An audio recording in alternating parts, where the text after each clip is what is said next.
कि कोई भी लक्ष्य अगर अपने निर्धारित करें तो वो कोई लक्ष्य बड़ा नहीं होता है। परिश्रम हमें करना है, हमें उस लक्ष्य के प्रति समर्पित करना है। एक दूसरे साथी अपने अगर ऐसी समितियां कोई कमजोर समिति है तो दूसरी जो समितियां हैं, जो समृद्ध समितियां हैं, उनको वहां जाना चाहिए, उनकी सहायता करनी चाहिए। अगर एक दूसरे का हम हाथ पकड़कर सहायता करेंगे तो इसका वो समितियां तो खड़ी होगी, उसके साथ साथ जो हमारी यूनियन है ना, उसको भी एक मजबूती मिलेगी सर। उसमें भी कहीं ना कहीं एक एकता का जो अभाव था वो भी धीरे धीरे दूर हो जाएगा। तो इस एकता के अभाव को सर्वप्रथम प्रचार साहब और उनकी टीम को दूर करना होगा। ब्रांच वाइज उनको बैठकें लेनी होगी, और एक मैं तो कहता हूँ मंथली बैठक वो जिला मुख्यालय पर अवश्य रखें, और हर ब्रांच के जो व्यवस्थापक हैं उनसे एक एजेंडा तैयार किया जाए मुद्दों को लेकर।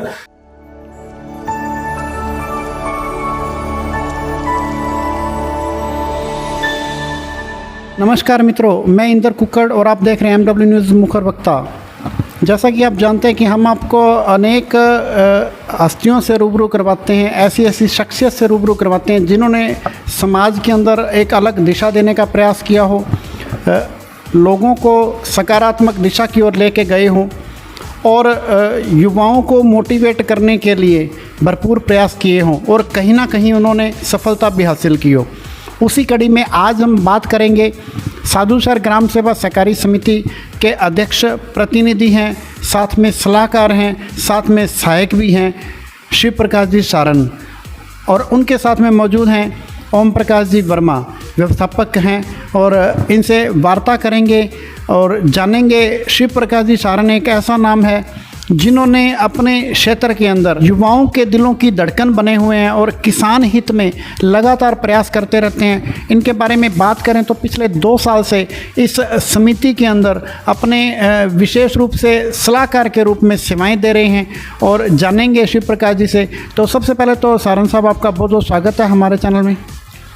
आपके चैनल के माध्यम से सभी दर्शकों का मैं स्वागत करता हूं, और आपका भी इंद्र जी बहुत बहुत धन्यवाद जो आपने मुझ जैसे एक छोटे से किसान के बेटे को इस मंच पर बोलने का अवसर दिया। इसके लिए आपका पूर्ण दिल की गहराइयों से कोटि कोटि धन्यवाद।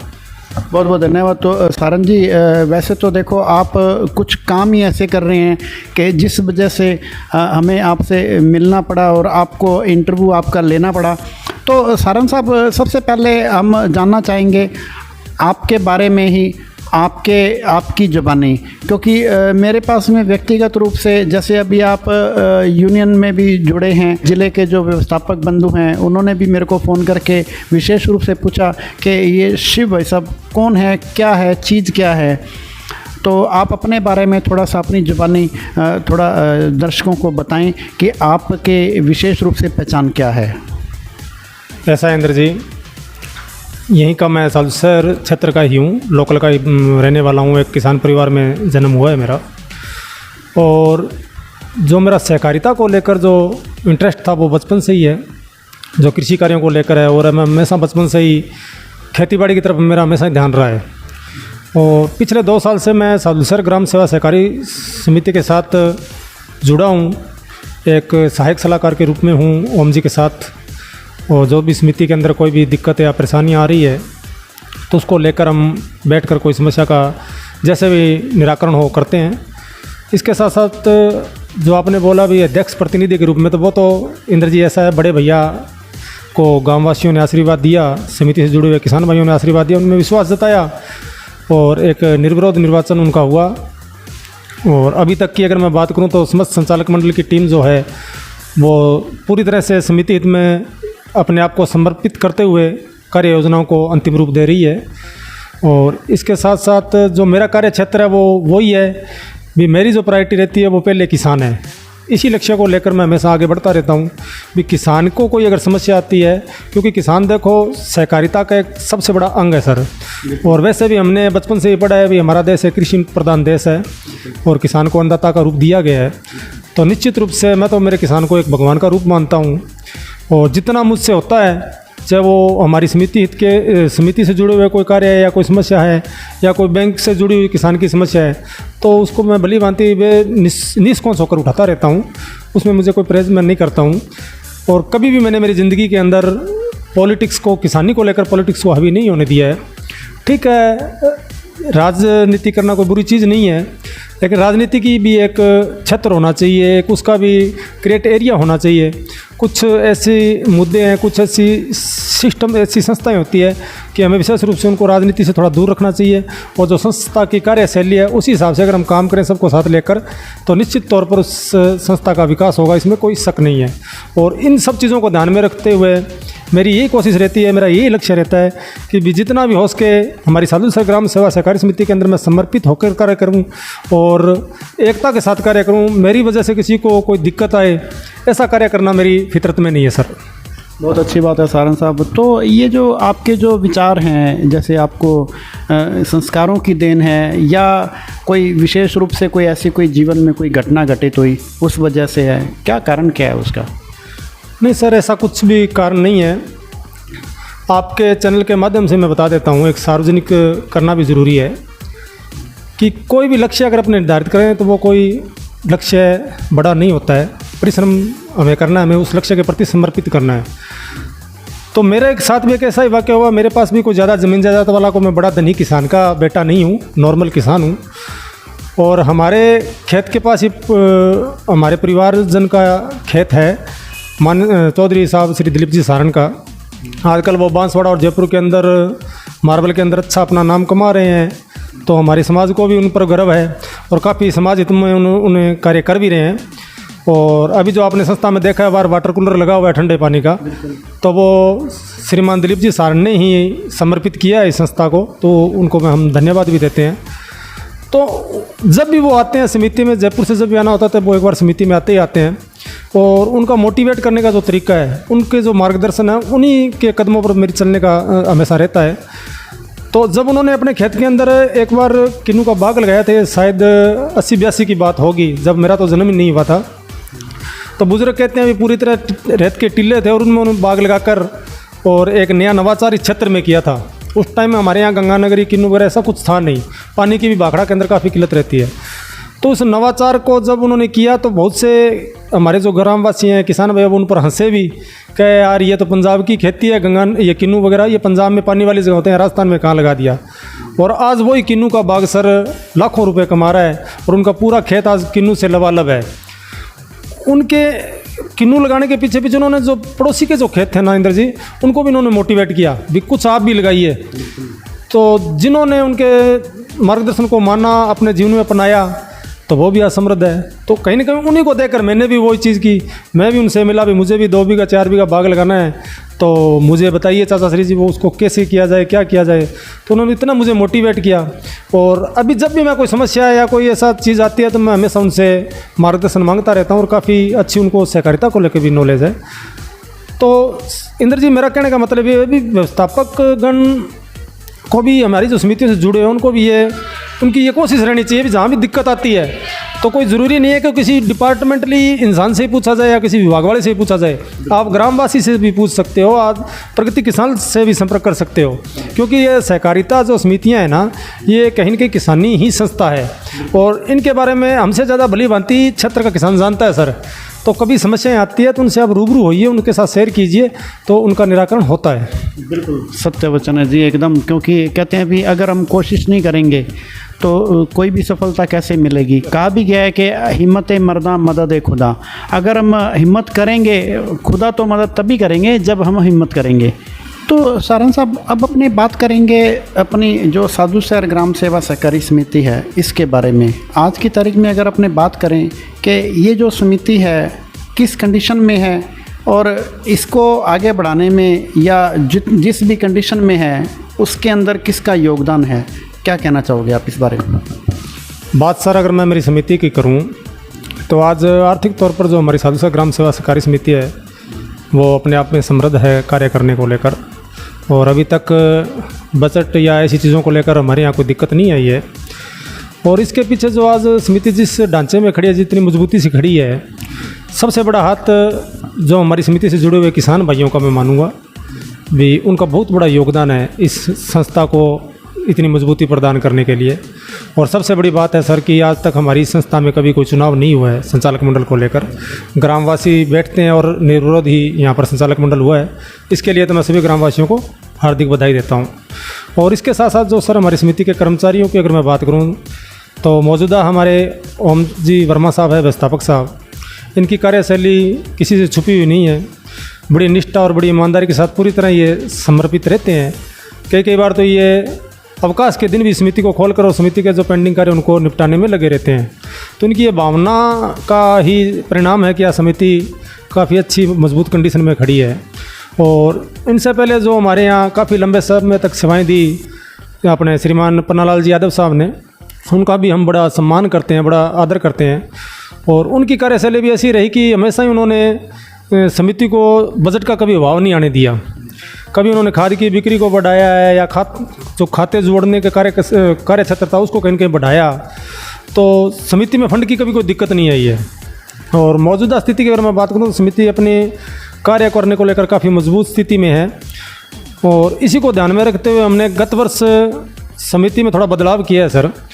सभी की भावनाएं थी भी समिति के अंदर थोड़ी खाद और बीज की बिक्री को बढ़ाया जाए। बीज तो पहले हमारे यहाँ कभी इतना बिक्री नहीं हुआ है, क्योंकि देखो सिटी की साहब समिति है तो शहर के अंदर काफ़ी दुकानें वगैरह रहती है, तो यहाँ इतनी बिक्री होना थोड़ा सा दिक्कत आ रही थी। और दूसरा ये जो ओम जी थे ये भी एक सिंगल स्टाफ में ही थे, हमारे यहाँ कोई सहायक या ऐसा कुछ था नहीं। तो अभी जब से हमने 2 साल से समिति को दोनों मिलकर हम संभाल रहे हैं तो सर्वप्रथम हमने जो खाद की बिक्री थी उसको बढ़ाया है।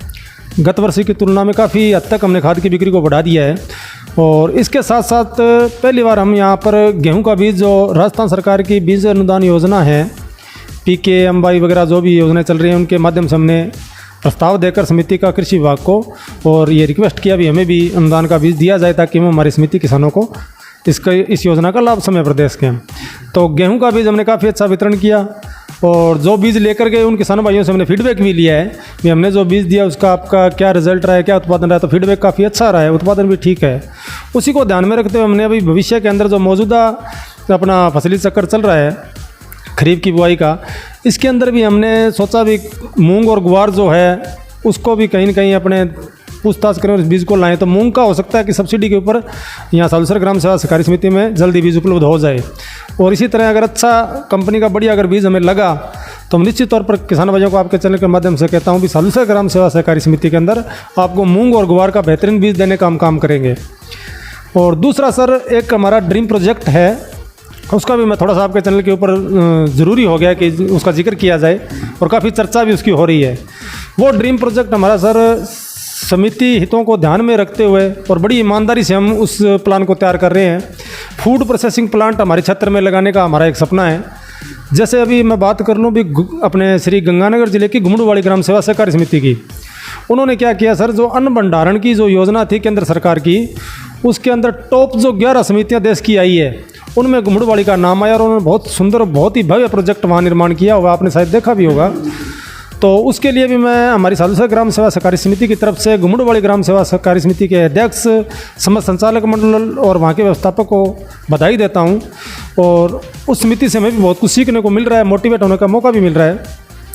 तो हमारा भी ये लक्ष्य रहेगा और मेरा माननीय एमडी साहब से इस मुद्दे को लेकर चर्चा हुई भी है भी सर हम ये प्रोजेक्ट लगाना चाहते हैं, तो इसके अंदर बैंक प्रबंधन हमारी क्या सहायता कर सकता है और इसका प्रारूप कैसे है, कौन सी कंपनी से हमें संपर्क करना, सब वो डेटा हमने तैयार कर रखा है। अभी थोड़ी सी जो दिक्कत आ रही है इंद्र जी, वो हमें ज़मीन को लेकर आ रही है, क्योंकि समिति के पास ज़मीन जो है वो बहुत कम है। जो ऑन ऑफिस और ऑन गोदाम यही ज़मीन है, इसके अलावा समिति के पास कोई लैंड अलग से है नहीं। तो इसको लेकर भी हमने संचालक मंडल से संपर्क कर रखा है, बैठक भी बुलाई। तो अभी कोशिश कर रहे हैं या तो कोई दानवीर अगर कोई भूमि देने वाला हमें 1.5-2 बीघा अगर कोई भूमि दे दे ऑन रोड, तो उस दानवीर के हिसाब से हम वहाँ पर एक शानदार प्रोजेक्ट का निर्माण कर लेंगे। और अन्यथा अगर ऐसा कुछ नहीं होता है तो कोशिश रहेगी भी कहीं हायर हो जाए हमें ज़मीन थोड़ा वाजिब रेट में, तो समिति के नाम वो ज़मीन लेकर हम और उस प्रोजेक्ट की तैयारी में लगे हुए हैं। ये प्रोजेक्ट आपके चैनल के माध्यम से बता देता हूँ साहब। फूड प्रोसेसिंग प्लांट में हमारा जो पहला लक्ष्य रहेगा वो हमारे ज़िले के जो क्षेत्र के अंदर गंगानगरी किन्नू है उसका वैक्सीनेशन का रहेगा, प्लस विटामिन सी के जो प्रोडक्ट बनने हैं उसके ऊपर ध्यान में रखते हुए हम चाहते हैं विटामिन सी का भरपूर मात्रा में उत्पादन हम कर सकें। और इसके साथ साथ जो गाजर का उत्पादन करने वाले किसान हैं, जैसे अपना साधुवाली के अंदर बहुत बड़ी मंडी है गाजर मंडी, तो उसको ध्यान में रखते हुए हम सोच रहे हैं अभी गाजर का प्लांट भी उसके साथ ही हम हायर कर दें, ताकि जो गाजर उत्पादक किसान हैं और जो किन्नू उत्पादक किसान हैं उसको अपने यहाँ लोकली एक अच्छा मार्केट मिले उनके उत्पादन का, उनकी मेहनत का सही से परिश्रम मिल जाए। तो ये हमारा लक्ष्य है सर, और जल्दी इस लक्ष्य को हम पूरा करेंगे।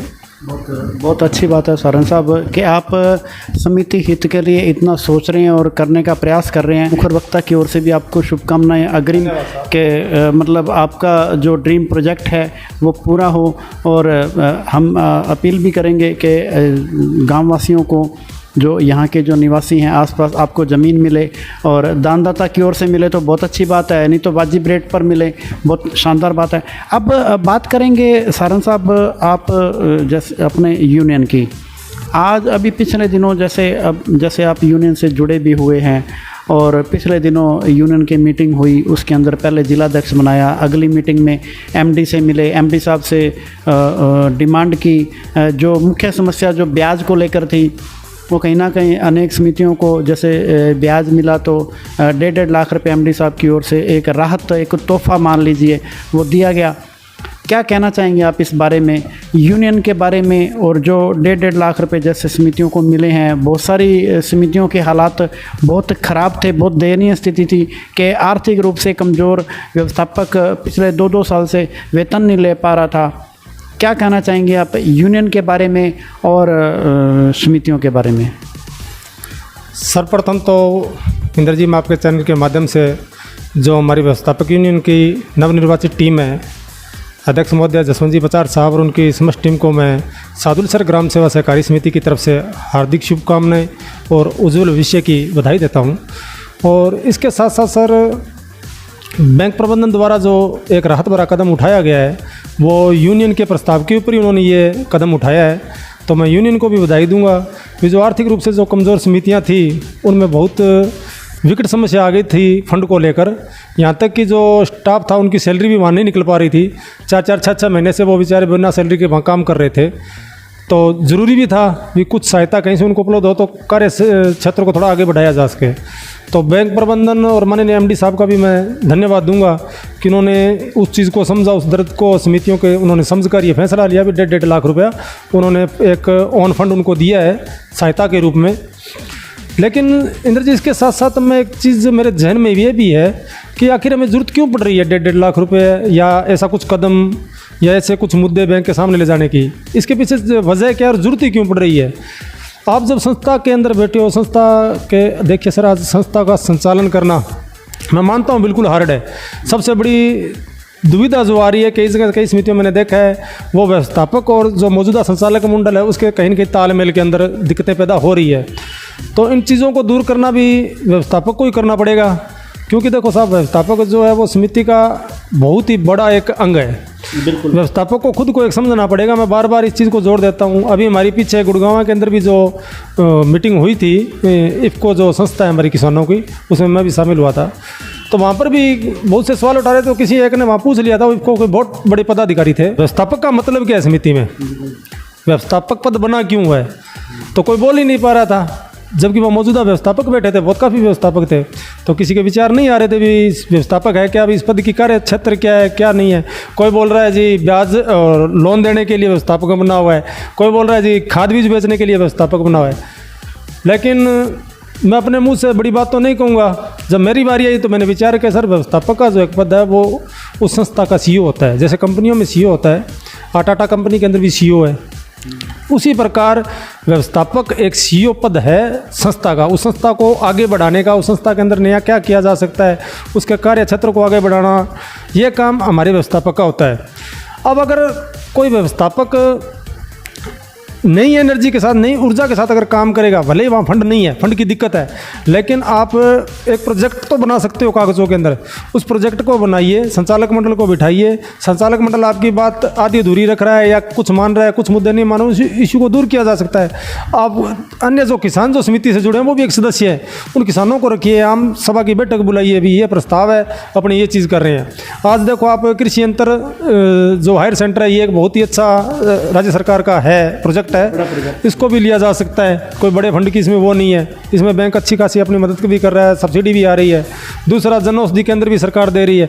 बहुत सी योजनाएं, मैं गिनाऊं तो बहुत टाइम लग जाएगा, बहुत सी योजनाएं हैं, आप करके तो देखिए, थोड़ा प्रयत्न तो कीजिए। अगर आप थोड़ा सा प्रयत्न अगर आप आगे बढ़ के करोगे तो मैं निश्चित तौर पर कह सकता हूँ वहाँ का संचालक मंडल और वहाँ के ग्रामवासी आपका सहयोग करेंगे। थोड़ा प्रेम प्यार से, कुछ मुद्दे ऐसे होते हैं साहब जो राजनीति से जुड़ जाते हैं डायरेक्टली, तो ऐसे मुद्दों से आप दूर हट जाइए। आपको राजनीतिक पॉलिटिक्स को हिट नहीं करना है, उससे आप दूर हटकर एक समिति को समर्पित होकर अगर आप काम करोगे तो आपके लिए कोई लक्ष्य छोटा नहीं होगा। और मैं निश्चित तौर पर आपके चैनल के माध्यम से कहता हूँ कि आपको कहीं भी कभी भी लाख या 1.5 लाख रुपए लेने की जरूरत नहीं होगी। आप अपनी समिति को इस तरह समृद्ध बना सकते हैं। बस आप में थोड़ी सी कमी है तो वो कहीं न कहीं या तो उस संचालक मंडल और वहाँ के समिति कर्मचारियों की एकता में कहीं न कहीं अभाव है, या फिर कोई मोटिवेट की वहाँ कमी है। तो एक दूसरे साथी अपने, अगर ऐसी समितियाँ कोई कमज़ोर समिति है तो दूसरी जो समितियाँ हैं, जो समृद्ध समितियाँ हैं, उनको वहाँ जाना चाहिए, उनकी सहायता करनी चाहिए।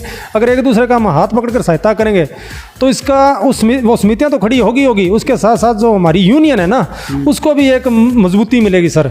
उसमें भी कहीं ना कहीं एक एकता का जो अभाव था वो भी धीरे धीरे दूर हो जाएगा। तो सरन साहब, अब कुल मिला के आप जो अपने जो यूनियन है उनको विशेष रूप से कोई सुझाव देना चाहेंगे? जी, यूनियन के लिए पचार साहब को मैं पहले बधाई दे चुका हूँ। और दूसरी बात ये है भी जो अभी हमारी यूनियन बनी हुई है उसके आगे एक कांटों भरा ताज है। मैं ये बात क्यों कहता हूँ, ये मेरे निजी विचार है सर आपके चैनल के माध्यम, क्योंकि मैंने देखा है कि जो व्यवस्थापक यूनियन है उसमें अभी कहीं न कहीं एकता का अभाव है। कुछ मुद्दों को लेकर अभी भी बहुत सी हर इंसान के अंदर एक ये होती है भी पद की इच्छा रखता है। बिल्कुल रखिए, पद की इच्छा रखना कोई वो बुरी बात नहीं है, लेकिन जब आपको त्याग की बात आए तो कई बार क्या होता है, जब यूनियन को मजबूती देनी है तो अपने को पद भी त्यागना चाहिए। तो ऐसे साथियों को अगर कोई भावना जगी है तो उनको अगली बार मौका मिलेगा। समिति की जो संचालक मंडल टीम है, यूनियन की जो संचालक मंडल टीम है, उसको भी अपने बढ़ा सकते हैं और पद विसर्जित करके, और जो युवा है उनको अपने जोड़ सकते हैं। तो इस एकता के अभाव को सर्वप्रथम पचार साहब और उनकी टीम को दूर करना होगा। ब्रांच वाइज उनको बैठकें लेनी होगी, और एक मैं तो कहता हूँ मंथली बैठक वो जिला मुख्यालय पर अवश्य रखें, और हर ब्रांच के जो व्यवस्थापक हैं उनसे एक एजेंडा तैयार किया जाए मुद्दों को लेकर। उसमें हर क्षेत्र के जो मान लो रायशा नगर है या सादुलसर है या रावला गढ़साना, जो भी जहाँ का है, कुछ भी इश्यू कहीं आ रहे हैं उनसे मुद्दे उठाकर और एक मांग पत्र तैयार करके, अगर वो बैंक से संबंधित, बैंक प्रबंधन से संबंधित है तो बैंक प्रबंधन को दीजिए। अगर वो स्टेट लेवल का कोई इश्यू है तो अपने जिला कलेक्टर साहब भी बैठे हैं, अपने उनको भी दे सकते हैं। तो कार्य से लेकर आप मजबूत करोगे तो मैं निश्चित तौर पर कहता हूँ आप में एक विश्वास उठेगा, एक विश्वास जागेगा और व्यवस्थापक आगे बढ़कर आपकी सहायता करेंगे। और दूसरी बात मैं और बोलूँ सर कि जो जितने भी हमारे व्यवस्थापक महोदय हैं, सहायक है या अन्य कर्मचारी हैं, वो सभी यूनियन के एक पार्ट है, सदस्य हैं, वो परिवार है।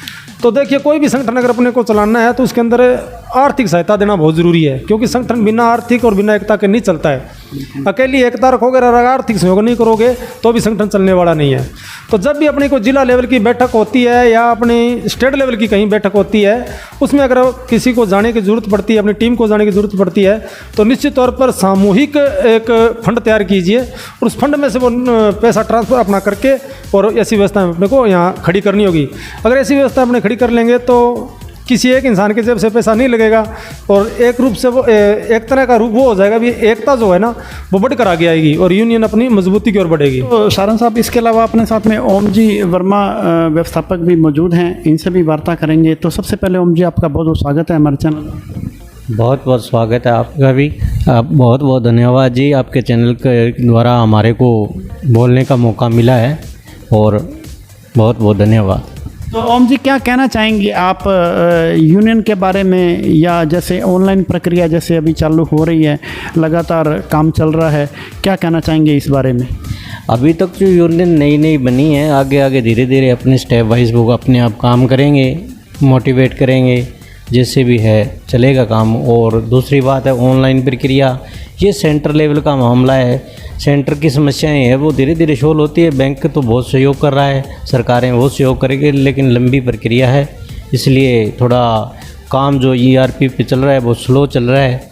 और ये थोड़ा सेंटर सरकार कोई ऐसा है कि यहाँ की जैसे CCB को कुछ समस्याएं हल करने का पावर दे देती तो कुछ समस्याएं यहीं से हल हो जाती, तो उसकी ERP में डाटा फिटिंग में थोड़ी स्पीड बढ़ जाती और ये जल्दी से गो लाइव होने में हो जाती, नीतियाँ काफ़ी हो जाती। इसी वजह से अब क्योंकि सेंट्रल लेवल पे कौन सुनवाई करेगा, वो हाई लेवल का मामला हो गया, यहाँ से स्टेप बाय स्टेप कड़ी जाती है, फिर वहाँ जाएगी तो समय लग जाता है। इसलिए ये ARP वाला मामला है जो थोड़ा स्लो चल रहा है। और वैसे बैंक प्रशासन सरकार बहुत सहयोग कर रही है, कोई दिक्कत नहीं। बहुत ही अच्छी बात है। तो ओम जी, मेन तो ये है कि सरकार भी सहयोग कर रही है, वो ठीक है, एक डाटा फीडिंग को लेके कह दें या गो लाइव की बात है, तो अनेक समस्याएं हैं, अनेक तरह ऐसी समस्याएं हैं जिसका सोल्यूशन हम यहाँ बैठे नहीं कर सकते हैं। वो क्योंकि एक्चुअल में क्या है कि जो साइट है ये अगर स्टेट लेवल की साइट होती तो कहीं ना कहीं ये इसका इतना वज़न भारी नहीं होता, और अब स्टेट लेवल की ना होकर पूरे देश लेवल की है, इस वजह से साइट धीरे चलती है और काम जैसे होगा व्यवस्था के अनुसार होगा। तो बहुत ही अच्छे विचार हैं आपके ओम जी। तो सारंग साहब, जैसे अब अगर अपने बात करें तो आप कैसे आप युवाओं के और किसानों के दिल में आपने जगह बनाई है और उनके दिमाग में आप आइकॉन बन के साबित हुए हैं अपने क्षेत्र के अंदर, क्या कहना चाहोगे इसके बारे में कि मतलब क्या कारण क्या है और क्या आप सोचते हैं उस बारे में? ऐसा है सर, आपका जो सवाल है वो बड़ा इंटरेस्टिंग लगा मुझे। मैं मेरे जो युवा शक्ति है आपके चैनल के माध्यम से एक ही आह्वान करूँगा उनको कि साथियों, एक तो आपको नशे से दूर रहना है, कभी आप नशे के आसपास भी नहीं रहोगे, और एक जीवन को आगे बढ़ाने के लिए आपको लक्ष्य निर्धारित करने ही होंगे, और उन लक्ष्यों को प्राप्त करने के लिए आपको पूरी तरह त्याग करना होगा, पूरी तरह समर्पित उस लक्ष्य के प्रति करना होगा। तो मैं नहीं मानता भी आपके लिए वो लक्ष्य बड़ा होगा, वो मंजिल आपके लिए बड़ी होगी, ऐसा कुछ नहीं है। क्योंकि देखिए, बूंद बूंद से ही घड़ा भरता है सर। आप छोटे कदमों से चलो, लेकिन मेरा कहने का मतलब निरंतर चलिए। अगर आप निरंतर चलोगे तो मंजिल सामने से आपके पास आएगी। तो मैं पुनः आपके चैनल के माध्यम से एक बार फिर मैं ये जोड़ दे के बात कर रहा हूँ कि आपको नशा प्रवृत्ति से दूर रहना होगा, और एक बड़ी ही ईमानदारी और कठिन परिश्रम से अगर आप जिस भी फील्ड में काम कर रहे हो, ज़रूरी नहीं है अभी सहकारिता में हो, आप खेती के अंदर हो या अन्य किसी डिपार्टमेंट के अंदर हो, पूरी लगन के साथ काम कीजिएगा तो मैं निश्चित तौर पर कह सकता हूँ कि सफलता आपके कदमों में होगी। दूसरी बात सर, मैं एक आपके चैनल के माध्यम से बैंक प्रबंधन से भी आह्वान करूँगा कि जो समितियाँ आर्थिक रूप से मजबूत हैं, ठीक है, वो अपना कार्य खुद कर रही है और वो निरंतर आगे बढ़ रही है, अच्छे अच्छे प्रोजेक्ट पर भी उनका काम चल रहा है, लेकिन जो बेचारी कमज़ोर समितियां हैं, आज उनकी जो आर्थिक समर्थता उतनी नहीं है कि जितनी होनी चाहिए, तो ऐसी समितियों की तरफ ठीक है, बैंक प्रबंधन अब तक कार्य अच्छा कर रहा है, लेकिन अभी भी इन कार्यों को गति देने की ज़रूरत है। ऐसी समितियों को आगे आकर बैंक प्रबंधन मोटिवेट करे, उनको अच्छी योजना की समय पर जानकारी दे और कुछ आर्थिक सहायता उनको उपलब्ध करवाए, जैसे कोई अनुदान है या कहीं से भी कोई सब्सिडी उनको जारी हो रही है, कुछ ऐसी योजना हो तो उन समितियों को जोड़ा जाए, ताकि वो समितियां धीरे धीरे उस चाल से अपनी चाल को आगे बढ़ाकर बदले और अपनी मंजिल की तरफ बढ़े। तो बैंक प्रबंधन का कार्यशैली जो है वो समितियों को आगे बढ़ाने में सबसे महत्वपूर्ण होती है सर। अगर बैंक प्रबंधन अपनी पूरी निष्ठा और ईमानदारी से, जैसा कि अभी तक करता आ रहा है, जैसे 1.5 लाख रुपए उनका ये कदम है, बड़ा स्वागत योग्य मानता हूँ, लेकिन 1.5 लाख रुपए से वो समिति चलने वाली नहीं है, उनको आगे ले जाना ही पड़ेगा, हमें उनको उस परिस्थितियों से बाहर निकालना ही पड़ेगा, तब जाकर अपना सहकारिता का जो मूल लक्ष्य है ना, भी सबका साथ और सबका विकास, वो पूरी रूप से कामयाब होंगे सर।